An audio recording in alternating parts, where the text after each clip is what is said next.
Oke, assalamualaikum warahmatullahi wabarakatuh. Waalaikumsalam warahmatullahi wabarakatuh. Jadi hari ini kita ingin sharing tentang apa sih itu trading forex. Jadi ini intronya, introductionnya. Tapi untuk detailingnya nanti Anda mesti siapkan waktu. Jadi yang belum paham, siapkan 3 kali pertemuan. Jadi pertemuan itu hanya 2 jam. Jadi di sana kita akan ajarkan bagaimana cara memulai trading yang benar. Jadi jangan sampai Anda tersesat. Oke, nah hari ini temanya sederhana, apa itu trading forex? Jadi banyak orang yang mendengar trading forex tapi dalamnya tidak tahu. Nah, diskusi kita dimulai dari ini, saya kutip dari kompas.com. Ya, jadi ada 2 mata uang, rupiah dengan US dollar. Jadi ketika terjadi pertukaran mata uang 2 negara berbeda, itulah forex. Sederhana itu sebenarnya. Jadi Anda yang pernah keluar negeri, orang tuanya pernah naik haji, sudah melakukan itu. Artinya apa? Ya, kita sudah melihat itu sebenarnya. Nah, yang membuat dia ngejelimet itu apa? Istilahnya. Next one. Nah, ini aja. Yang membuat dia ribet apa sih? Kata. Jadi Anda jangan terjebak oleh kata. Forex itu hanyalah kesingkatan 2 bahasa asing. Ya, bahasa Inggris terutama. Satu foreign, yang kedua exchange. Itulah forex. Nah, sekarang next one. Nah, jadi kalau dilihat dari fungsinya, trading forex ini ada 2. Jadi fungsi awalnya itu hanya sebagai alat transaksi pembayaran. Jadi ketika Anda liburan nih ke luar negeri, misalnya ke Singapura, ke Jepang, ya, mata uang yang Anda butuhkan kan bukan rupiah. Mata uang yang Anda butuhkan kalau di Singapura namanya Singapura dollar, benar? Buat hotel, makan, traveling dan seterusnya. Nah, proses ketika Anda ke bank ataupun ke money changer untuk mendapatkan Singapura dollar itu transaksi forex. Simpel kan? Tapi kalau Anda ngerti sebenarnya transaksi forex itu ada fungsi yang kedua. Nah, fungsi yang kedua ini sebagai media investasi. Kenapa ada media investasinya? Kita lihat grafiknya. Nah, ini. Jadi ini saya contohkan mata uang US dollar yang dipasangkan dengan Indonesia rupiah. Jadi kalau kita melihat historinya dari awal tahun 2022 sampai sekarang, 1 US dollar itu pernah di bawah 14.000. Oke? Tapi dia juga pernah naik sampai 15.050. Artinya apa? Setiap 1 dolar yang kita tukar, kalau Anda ngerti, itu ada peluang untung 1.000. Kalau kita ngerti. Kalau kita nggak ngerti, ya peluang itu nguap saja. Oke? Nah, sekarang transaksi forex ini sendiri sebenarnya ada 2. Ya, jadi bukan hanya ke bank ataupun ke money changer. Ada jenis transaksi yang kedua. Ini yang kita sebut dengan trading forex online. Next. Nah, jadi transaksinya Anda tidak perlu bolak-balik ke bank. Jadi zaman digital sekarang, terutama di era COVID, ini naik daun. Kenapa naik daun? Orang cukup menggunakan gadget, dia bisa mendapatkan duit. Nah, dari mana konsep ini muncul? Sebenarnya transaksi trading forex online ini kita ngikutin yang namanya bank. Jadi bank itu internasional, transaksinya kan tidak pernah bawa duit pakai truk. Ya, transaksinya hanya digital saja. Jadi pertukaran data. Nah, next ya. Nah, ini transaksi forex itu sebenarnya transaksi antar bank. Ya, baik itu central bank, commercial bank, oke, yang menggunakan media bank itu siapa? Pertama adalah institusi keuangan. Jadi hedge fund, pension fund, insurance fund, semuanya kan menggunakan bank. Ada nggak mereka transaksinya? Ya, kucuk-kucuk bawa uang 1 truk datang ke kantornya? Nggak pernah. Hanya pertukaran data saja. Nah, yang kedua yang menggunakan bank ini adalah multinational company kalau kita bilangnya. Jadi perusahaan-perusahaan besar yang bertransaksi secara internasional. Saya contohkan, misalnya ada perusahaan lokal di sini ingin membeli alat-alat berat. Ya, alat berat entah Hokkaido Jepang ataupun Caterpillar US. Kalau ke Jepang yang dia butuhkan apa? Japan yen, benar nggak? Kalau Caterpillar dia yang butuhkan di US dollar. Kalau Hokkaido yang dibutuhkan apa? Hokkaido ada benar nggak sih? Benar? Ya, something like that ya. Kalau ke Jepang yang dibutuhkan kan Japan yen. Nah, transaksi antar bank seperti itu, ya, konsep detailingnya nanti seperti ini. Next coba. Nah, ini, ya, jadi transaksi antar bank itu begini nanti konsepnya. Nah, media yang digunakan pertukaran data yang bisa diakses secara publik itu namanya IBS dengan Reuters. Ya, itu untuk yang skala internasionalnya. Kalau Anda ingin transaksi antar bank seperti ini, itu ada syaratnya. Syaratnya mahal. ya minimum transaksinya itu 100.000 US dollar. 100.000. Kalau Anda tidak punya uang 100.000, mau tak mau Anda menggunakan media ini. Nah, ini dituliskan, kalau Anda ingin ikut online trading, Anda membutuhkan yang dinamakan dengan broker. Nanti saya akan bahas lebih detail broker itu seperti apa. Oke, jadi orang yang ingin ikut transaksi antar bank menggunakan media broker karena duitnya dikit, nanti disebut dengan retail client atau kita sebut dengan retail trader. Jadi orang yang Oke, lanjut ya.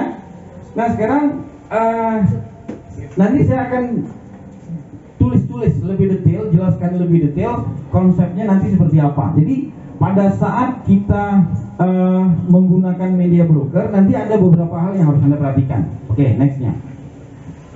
Oke, pada saat kita trading forex, sebenarnya ada 4 istilah yang paling penting. Yang paling penting yang pertama itu Anda harus kenal betul broker yang Anda pilih. Kenapa? Ya, nanti ada reasonnya. Oke, next dulu. Oke, ini alasan pertamanya. Ya, ketika Anda memilih broker, ada 4 alasan yang paling penting. Pertama, Anda harus perhatikan dana Anda itu aman atau tidak ketika Anda memilih broker tertentu. Nah, ukuran keamanan dana ya nasabah itu adalah legalitas. Oke, nah legalitasnya untuk trading forex di Indonesia itu jelas. Nah, saya lihat ini ya. Oke, trading forex di Indonesia itu ada aturan undang-undangnya. Ya, jadi buat orang yang biasanya ya, yang biasanya berinvestasi, aturan undang-undang itu kan yang diperhatikan pertama kali. Nah, undang-undang yang mengatur transaksi forex itu yang dinamakan Undang-Undang Nomor 10 Tahun 2011. Nah, buat Anda yang ingin membaca undang-undangnya nanti saya kirim. Kalau ada undang-undang, ya otomatis kan ada yang namanya pelaksana undang-undang. Nah, yang melaksanakan undang-undang ini nanti lembaganya namanya Bapepti. Jadi ukuran suatu broker itu ada izin atau tidak, namanya Bapepti tadi. Oke, bentar ya. Oke, inilah lembaga yang melaksanakan undang-undangnya. Ya, jadi Bapepti itu adalah sebuah lembaga di bawah Departemen Perdagangan. Jadi kepanjangannya itu Badan Pengawas Perdagangan Berjangka dan Komoditi. Jadi kalau ingin tahu broker itu terdaftar di Bapepti atau tidak, boleh diklik pelaku pasar. Oke, pilih pilihan berjangka.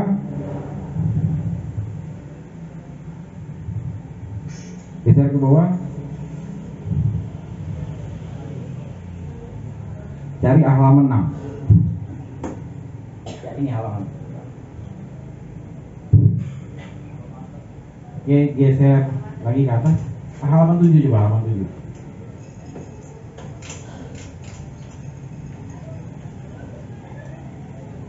Ah, ini. Coba diklik lebih detail di detailing.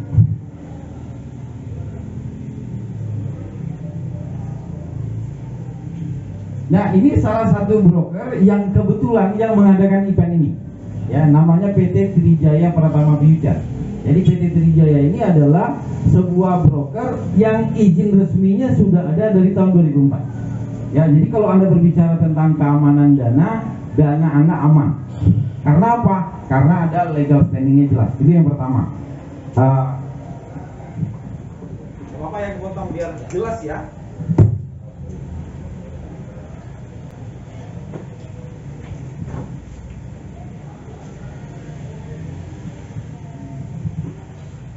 Oke, yang kedua, ketika Anda memilih broker, Anda harus perhatikan biaya transaksi. Jadi setiap kali Anda trading itu ada biaya. Nah, biaya di trading itu ada 3 nanti. Yang pertama namanya komisi, yang kedua namanya spread, yang ketiga namanya swap. Nanti saya akan jelasin lebih detail. Anda boleh cross check dengan perusahaan yang sama-sama legal dengan kita, ya. Ada yang komisinya itu $50, di tempat kita cuma $1. Oke, ada yang $30, di tempat kita juga cuma $1. Paham ya? Nah, yang ketiga, ya, perhatikan apakah dana Anda itu gampang ditarik atau tidak. Ini yang kita sebut dengan kemudahan menarik dana. Nah, di PT Trijaya Anda bisa menarik dananya sendiri. Ya, kenapa saya bilang sendiri? Karena pada saat Anda menarik dana Anda tinggal buka websitenya saja. Jadi buka websitenya, nanti klik bagian dana, ya Anda tinggal cantumkan saja berapa yang ingin Anda tarik. Jadi kalau Anda ngetiknya hari ini juga dananya cair. Jadi prosesnya semuanya sudah online. Jadi perusahaan kita legal standingnya jelas, biaya transaksinya paling rendah. Nah yang ketiga, penarikan dananya paling gampang. Jadi Anda bisa kendalikan sendiri. Boleh, next. Nah ini yang keempat. Yang keempat, perhatikan apakah perusahaannya memberikan edukasi berkelanjutan atau tidak. Nah inilah nanti yang saya maksudkan. Kalau Anda serius ingin belajar tentang bagaimana cara memulai trading forex yang benar, kita minta waktu belajarnya itu 3 kali pertemuan. Jadi 1 kali pertemuan 2 jam. Jadi kita akan buka secara lebih detail step dan tahapannya di dalam melakukan trading itu sendiri. Tujuannya buat apa? Biar Anda tidak terjebak. Terus ada yang ngomong, Pak, kalau 3 pertemuan saya ngatur waktunya susah. Kita kasih solusi. Nah nanti Anda bisa subscribe. Jadi buat Anda yang tidak punya waktu, ya, ini sebuah channel yang membahas semua hal yang berhubungan dengan basic trading. Nah ini kurang lebih sekitar ada 60 video, ya, semua hal yang berhubungan dengan trading forex, yang berhubungan dengan transaksinya, yang berhubungan dengan analisanya, strategi tradingnya, dan seterusnya dan seterusnya. Ya detailnya ada di sini buat Anda yang tidak punya 3 kali pertemuan. Oke? Nah yang ingin saya bahas lebih detail hari ini, ya, yang paling penting di trading forex itu adalah money managementnya. Bisa kembali? Brokernya, ya. Nah yang kedua, kata yang paling penting itu adalah Anda harus paham apa itu namanya lot. Next, ya. Lot ini mungkin saya akan tulis biar Anda ngerti, ya.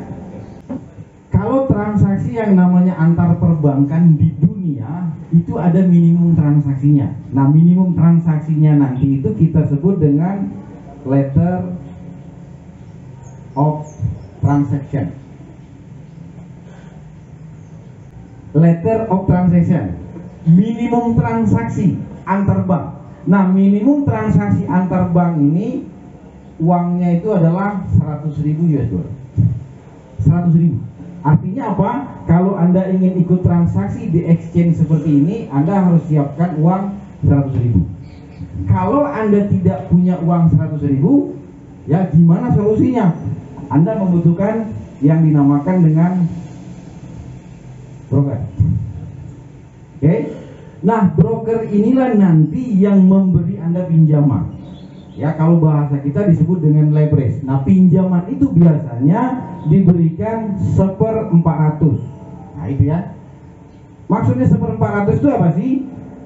100.000 ini dibagi 400. Jadi Anda cukup dengan 250 dolar sudah bisa trading. Jadi lot interbank transaction 100.000, tapi ketika Anda trading menggunakan broker, satu lotnya cukup 250 dolar.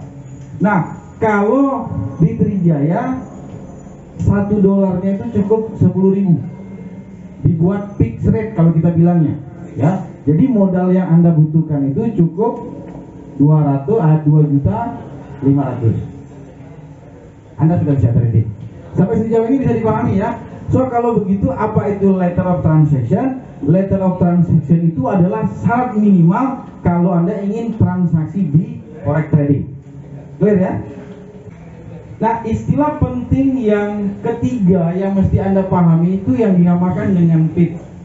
Ya, jadi PIP itu kalau bahasa kerennya kita sebut dengan percentage in point. Boleh next dulu? Oke, next. Nah, ini. Jadi pada saat Anda transaksi mata uang Euro USD, itu kan ada angka di belakang koma. Jadi 1.11500 ya gitu ya. Nah, angka yang paling terakhir ya, itu kita sebut dengan pipet. Angka yang paling nomor 5, jadi 1, 2, 3, 4, 5, 6 kan. Angka yang paling ujung disebut pipet. Angka yang nomor 5 disebut dengan PIP. PIP itu adalah satuan transaksi terkecil di trading forex. Ini kita transaksinya misalnya euro yang dipairingkan atau dipasangkan dengan US dollar. 1 euro mungkin logonya seperti ini, nilainya sama dengan 1 berapa tadi? 150 ya. Nah, sebenarnya ada yang menulis hanya 5 seperti ini, ada yang menulis 6. Nah, karena yang paling umum itu ditulis 5, ketika terjadi kenaikan, ya misal, nah ini saya tulis agak bawah, 1 euro sama dengan 1150. Oke, ketika terjadi kenaikan, ya 1 euro misalnya naik 1.1151, ini disebut dengan kenaikan 1 pip. Pip itu bahasa lainnya percentage in point. Oke, ini kayaknya ngejelimet ya. Bahasa sederhananya angka paling kecil, satuan paling kecil. 1 pip itu nilainya $10. Nah, besoknya kita di trainingnya itu kita praktik langsung. Tadi Arul kan ya? Agung ya. Misalnya Agung investasi sebesar 1 lot, $250. Agung ya. Terus Agung transaksi di mata uang euro USD. Euro USD. Jadi 1 euro tadi kan 1.1150. Syarat minimal untuk transaksi di forex tadi apa? Cukup 1 lot, bener nggak? Oh oke, Agung transaksi beli ya sebesar 1 lot. Pada saat terjadi kenaikan, nggak usah mulu-mulu nih, kenaikannya 1.160. Nah itu ya, naiknya berapa pip? Berapa pip Agung? Agung beli nih, Agung nih invest $250 ya, transaksi di mata uang euro yang dipasangkan dengan US dollar. Ketika harganya di 1.1150, Agung beli nih, artinya semuanya dijaminkan kan karena modalnya kita segitu. Ketika harga 1 euro naik 1.160, keuntungan Agung berapa? 10 pip ya. Kalau kita kalikan penghitungan profitnya, Agung transaksi 1 lot dapat profit 10 pip, 1 pipnya sama dengan 10.000. Ini modalnya berapa nih? Untungnya berapa? 10 pip kali 10.000. Enggak, 1 pip tadi berapa nilai? $10. Sorry. 10 pip dikali $10, nilai per 1 pipnya dikali lagi 10.000. Atau ini kita nggak usah dihitung dulu ya. Agung invest $250, transaksi semuanya 1 lot. Ketika terjadi kenaikan di 1.160, nah ini Agung jual. Jadi rumusnya kan sederhana, 1 lot dikali 10 pip, di mana ada 10 pip? 60 dikurang 50, benar ya? Dikali nilai 1 pipnya sama dengan $10. Untung Agung berapa? $250. Di trading forex Anda bisa untung 100% dalam waktu yang relatif singkat. Tapi ya, keberadaan lot dan pip ini seperti pedang bermata dua. Kenapa saya bilang seperti pedang bermata dua? Oke, ketika dia naik Anda happy, bener nggak? Iya. Tapi, nah ini kalau saya balik,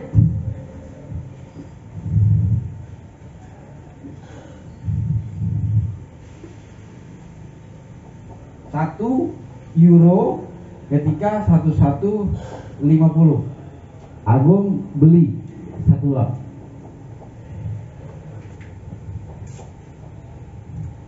Dalam hidup ini kadang-kadang harapan kan tidak sesuai dengan kenyataan, benar nggak? Ketika prediksi Agung salah, ternyata dia turun. Prediksi kita naik, dia malah kebalik turun. turun nih 1,140. Rugi ya 10 pip ya. Ketika Anda rugi 10 pip, uang yang $250 Anda itu habis.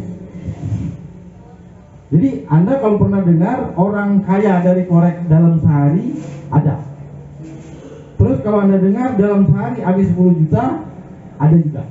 Kenapa? Karena keberadaan transaksi forex itu mengikuti bank sebenarnya. Yang tadinya orang modal 100.000 US dollar, kita itu cukup dengan $250. Potensi kita bisa besar. Nah sekarang pertanyaannya begini, gimana solusinya supaya resiko itu tidak terlalu besar? Nah, di trading forex itu ini jelas ya. Kalau Anda beli ya naik 10 pip, Anda untungnya berapa? 100% loh. Tapi ketika Anda transaksi dan prediksinya salah, $100 bukan 50. sorry ya. Profitnya itu bawah. Sorry ya. 10 kali 10. Sorry ya. $100. $100 ya. Ya. Ya karena ini videonya bakal masuk YouTube, nanti banyak komen nih. Nah ketika Anda rugi seperti ini, penghitungannya kan sama. Misalnya Anda jual nih dalam kondisi rugi, penghitungannya 1 lot dikali minus 10 pip dikali nilai per pip. Nah itu ya. Jadi Anda bisa untung cepat, bisa juga rugi cepat. Sekarang solusinya gimana supaya resiko ini tidak terlalu besar? Nah disinilah pentingnya nanti yang kita sebut dengan money management. Nah untuk membahas money management ini lebih detail, saya akan bedah konsep lot dan pip ini lebih detail. Oke, saya hapus dulu ya.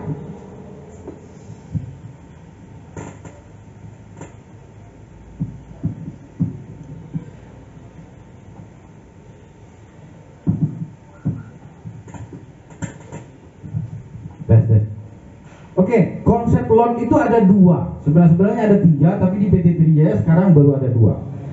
Kalau kita transaksinya 1 lot, maka nilai 1 pipnya ini sama dengan nilai 1 pipnya sama dengan $10.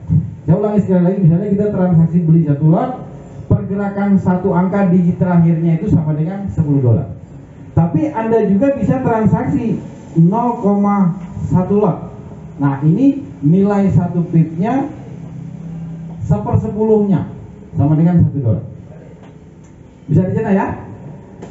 Jadi pada saat Anda transaksi ya, risiko Anda tidak terlalu besar. Kenapa saya bilang tidak terlalu besar?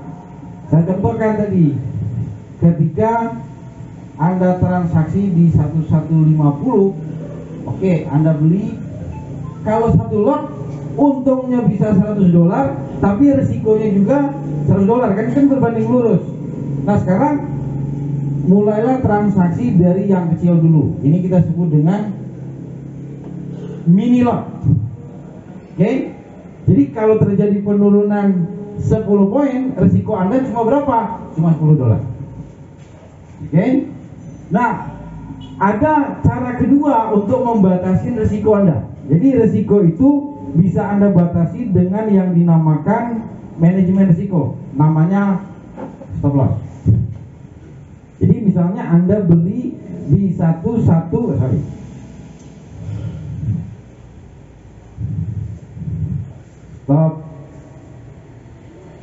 Jadi Anda beli di 1.1150. Nah, Anda bisa membatasi kerugian Anda di saat bersamaan. Jadi Anda bisa batasi nih di 1.147. Nah, ini ya. Saya tulis stop lossnya di sini aja.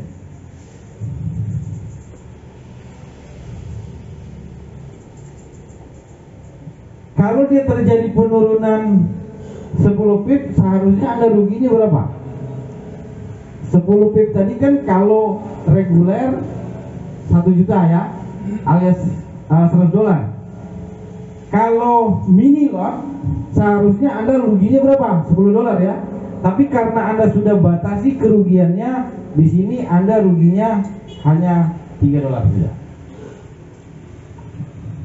Oke? Bisa dicina ya? Ada pertanyaan kira-kira sampai sejauh ini?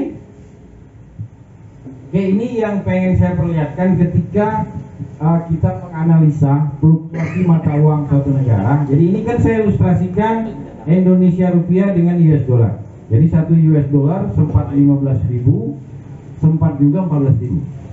Nah pertanyaannya begini, mungkin nggak rupiah itu turun ke 12.000?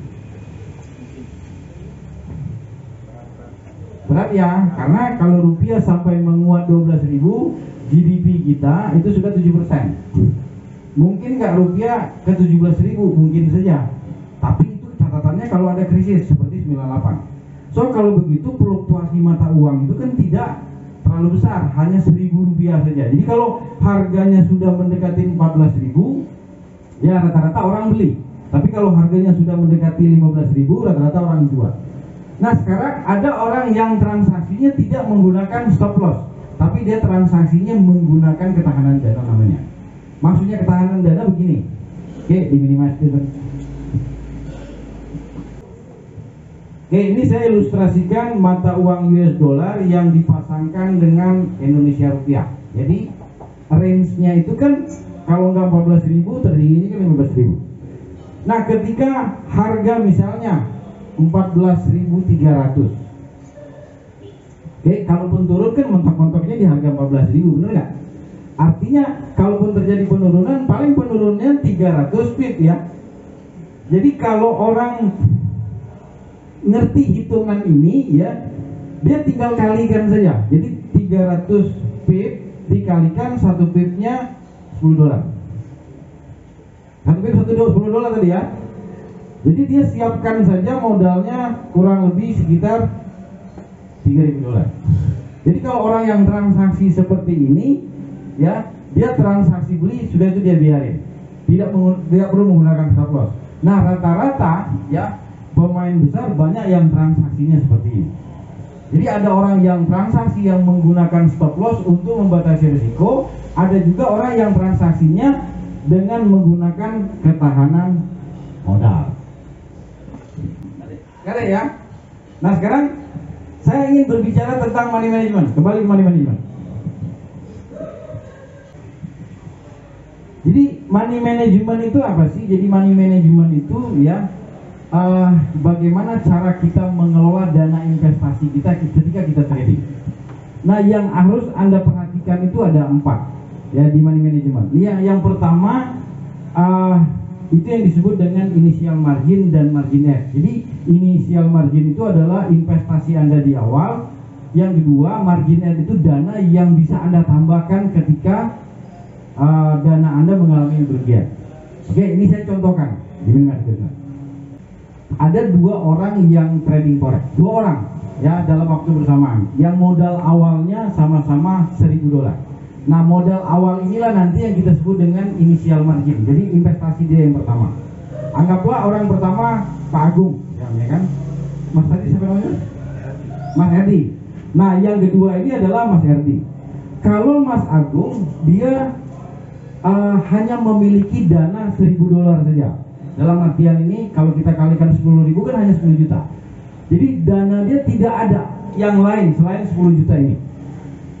Nah sementara Mas Erdi ya selain dia investasi inisial marginnya $1.000, tapi dia masih memiliki dana cadangan sebesar 100.000. Jangan 100.000, 10.000. 2 orang ini ya cara dia bertransaksi, mindsetnya, strateginya pasti beda. Ya, kalau orang yang investasinya seperti Mas Agung yang ini contoh Mas Agung ya, oke? Orang yang pertama ini cara dia transaksi, rule nomor pertama dia transaksinya tidak boleh lebih dari 0,1 lot. Kenapa? Ya, karena untuk membatasi kemungkinan terjeleknya. Kalau Anda trading profit, Anda kan bisa dapat 1 juta tadi. Tapi kalau salah, ya Anda rugi 1 juta. Ketika Anda rugi secara emosional, Anda goyang. Ketika Anda goyang, objektivitas Anda kan hilang. Clear ya? Nah yang kedua, selalu gunakan yang dinamakan dengan stop loss. 2 aturan ini buat orang yang investnya hanya $1.000 atau 10 juta ya, Ini aturan yang tidak boleh dilanggar. Nah, logikanya gimana? Nah, tadi kita bilang gini, ya. Kalau setiap kali dia stop loss, misalnya di sini dia buy, stop lossnya tadi kan dia pasangnya berapa? 3 pip, benar nggak? 30.000 ya. Kalau $1.000, 3 pip tadi berapa? 3.000, benar nggak? $3 ya. Oke. Kira-kira duitnya baru habis berapa kali transaksi? 300 kali ya, men. Boleh 3 pip ya? 3 ya. Uang Anda baru habis itu kalau Anda transaksinya 333 kali baru habis. Artinya baru habis duitnya. Jadi dengan strategi seperti ini tidak ada ceritanya uang Anda akan habis cepat. Kenapa orang yang transaksinya dia bisa habis secara cepat, modalnya hanya 10 juta, oke, dia transaksinya 1 lot, tidak stop loss. Tadi kan saya bilang sekali dia transaksi 10 pip tadi, 10 pip saja ruginya berapa dia? 1 juta kan? 10 kali transaksi aja selesai. Case close. Itulah yang membuat kenapa banyak orang trading forex itu ruginya besar. 10 kali transaksi habis. Itu kalau dia transaksi 1 lot. Ada orang yang ekstrim. Ekstrimnya kenapa? $1.000 ini kalau dibagi $250 dia punya berapa lot? Dia punya modal 4 lot, benar nggak? Kalau orang yang greedy ya, dia transaksi seperti ini 150 langsung transaksinya 4 lot. Karena dia punya modal 4 lot kan? Turun aja harganya 1140, memang dia ruginya hanya 10 pip. Tapi jangan salah, 10 pip itu kan dikali 4. 10 pip dikali 4 lot dikali $10. Berapa itu? $400, bro. $400 sekali transaksi dia rugi, sekali rugi 4 juta. Sekali rugi 4 juta. Artinya 2 kali transaksi aja duitnya hampir habis. Nah, yang seperti ini banyak terjadi. Clear ya? Supaya dana Anda terlindungi, gunakanlah 0,1, gunakanlah stop loss, tidak buru-buru. Kenapa tidak perlu buru-buru? Karena trading forex itu akan selalu ada selamanya. Kenapa saya bilang selamanya? Selama mata uang di dunia ini berbeda-beda, selama itu juga akan ada pertukaran uang. Kalau ada pertukaran uang, selama itu juga ada trading forex. Clear ya? Mas Eri investnya memang hanya $1.000, ya. Mas Eri hanya $1.000, tapi ada dana nganggur yang siap dia top upkan setiap saat. Tadi kan saya ngomong range-nya mata uang itu kan 14.000, 15.000. Nah, orang yang seperti Mas Eri ini misalnya ketika dia transaksi di 14.300, dia buy nih 1 lot. Kalau turun ke bawah sini kan ada 300 pip, benar nggak? Kemungkinan rugi. Tapi karena dia punya ketahanan dana 10.000 ya tidak masalah. Kenapa saya bilang tidak masalah? Karena setelah itu harga kan kembali lagi. Jadi kalau 300 pip, ya, di floatingnya kan dalam kondisi ruginya dikalikan $10, paling dia floating lossnya hanya 3.000. Sementara dia punya ketahanan dananya ada 11.000. Jadi sama seperti kita beli emas 1 gram, ya. Jadi Anda 1 gramnya beli 1 juta misal. Ketika Anda turun 1 gramnya 800, Anda rugi nggak? Rugi nggak? Dalam kondisi rugi iya, tapi dia tidak rugi selama tidak dijual. Karena apa? Potensi harga bisa kembali lagi. Clear ya? Nah, dengan konsep seperti ini ya investasi Anda relatif aman. Nah, terakhir bagaimana cara memulai teknis tradingnya, bagaimana cara menganalisanya? Pilihannya ada 2. pilihan yang pertama, Anda ingin belajar serius, siapkan 3 kali pertemuan. Boleh di kantor kita, boleh juga di sini, boleh juga kita ada trading centernya. Ya, trading center kita itu ada di Raja Wali. Oke, atau yang kedua, Anda hanya ingin belajar sendiri. Nah, gimana caranya Anda belajar sendiri? Materi teknis trading dan analisanya itu semuanya saya upload di YouTube. Nah, ini adalah basic trading booknya PT Trijaya. Ya, dimulai dari apa itu trading forex, bagaimana transaksi jual dan beli, bagaimana cara menganalisa. Ini saya buatkan ada 6 video tutorial. Jadi Anda bisa tonton sendiri. Nama channelnya Belajar Bisnis Digital. Jangan lupa subscribe, please ya. Karena apa? Dengan Anda subscribe, maka channel ini juga akan berkembang. Oke, saya kembali lagi. Pilihannya ada 2. Anda yang ingin belajar, saya minta 3 kali pertemuan. 1 kali pertemuan tidak lama, hanya 90 menit. 20 menit itu kan 1,5 jam. Ya, kenapa harus bertemu? Karena teknis trading kan kita transaksinya hanya menggunakan gadget. Gini, jual dan beli. Ya, tapi teknis trading kalau Anda tidak paham bisa fatal. Ya, Anda transaksinya niatnya 0,1 lot, tiba-tiba Anda klik ini 1 lot, wah main trade itu. Bahaya. Oke, yang kedua, bagaimana cara menganalisanya. Yang ketiga, kita akan ajarkan bagaimana cara membuat rencana trading atau yang kita sebut dengan trading plan. Oke, misalnya Mas Eri dengan Mas Agung berbisnis. Anda butuh planning tidak? Pasti butuh ya. Ya, apapun yang tidak diplanningkan, endingnya pasti hancur. Saya contohkan, ya misalnya Mas Eri nikah nih dengan mbaknya. Kapan kita nikah? Bebas. Di mana terserah. Tapi kalau Anda kerucutkan, kita nikahnya bulan sekian, ya gedungnya ini, Anda bisa buat rencananya. Di trading juga butuh itu. Saya ulangi sekali lagi, 3 kali pertemuan itu kita bahas 1,5 jam teknis tradingnya. Yang kedua, bagaimana cara meriset pasarnya. Yang keempat, bagaimana cara membuat trading plannya. Oke, dan oke, sekali lagi itu gratis. Ya, karena motonya Trijaya itu adalah edukasi yang berkelanjutan.